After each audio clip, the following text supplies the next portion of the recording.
The wooden chain seems to be a popular project on YouTube, but I haven't done one yet, so I figured I'd change that and do one here, mainly just to try it out a different way than most people do it. Most people cut it from a single piece of wood, and that's challenging for sure, but it leaves you with the chain that's not really that strong. Not that this chain would be used for towing trucks or anything like that, but it would be nice to use it to hang something with. That would be one of the better uses for it, like a potted plant or something like that, and not have to worry about it breaking. So for mine, I'm going to use box joints to make the links. And since the box joint is pretty much the strongest joint you can make, the chain itself should wind up being pretty strong. I'm just going to use a piece of spruce that's been drying out in my workshop for quite a while, and I'm going to cut it into slices that are 3/8 of an inch thick. Then I'm going to cut those strips to the length of the chain length that I want. The long dimension is going to be a little bit longer than the short dimension. So what I'll do is I'll cut box joints in both ends in all the pieces. Then I'll cut them in half and cut box joints in those half pieces again. My jig is set to move 1/8 of an inch per click, so that cuts a 1/16 inch box joint.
And then with all the parts cut, I can glue it together. I'm going to start by gluing whole links together first, and then I'm going to put together ones that are just a U shape for now. And then to assemble the chain, all I need to do is glue in the top bar.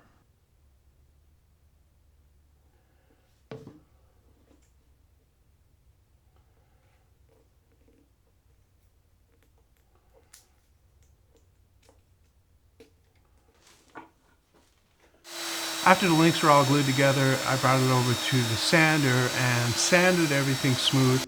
I wasn't overly careful about cutting these things out to a consistent thickness, figuring it would be better to have them a little wide and then cut them down or sand them down to the final size after. I also did a little bit of hand sanding just around over the edges on the inside of each link.